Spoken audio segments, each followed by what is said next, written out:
CEO Eric Baker is a central part of the lawsuit filed in U.S. District Court. This suit alleges his connection to a company that has sold tickets on StubHub constitutes fraud.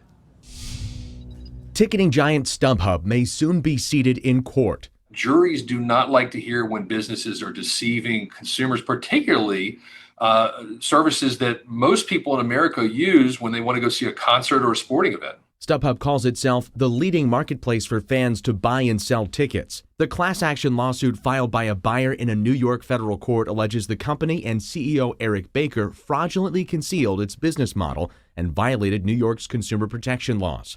Baker is a managing member of Andro Capital, a company that the complaint alleges has sold tickets on StubHub. It's not that they didn't get the tickets, and that's not the situation here, unlike some of these other complaints around the country and the world.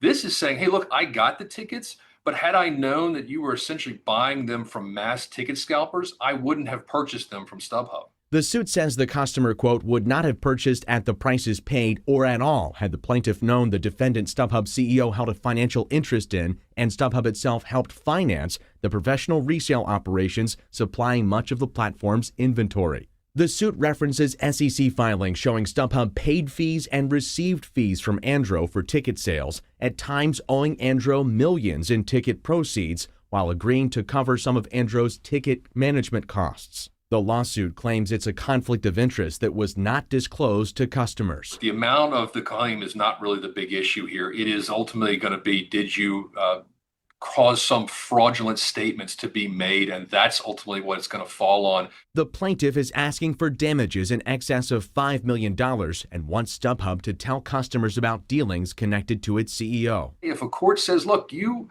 misled people, you misled the buyers of tickets on your site, it may be a big problem, not only for StubHub, for a lot of these other ticket providers, and it may make some changes to those platforms to be more transparent for buyers.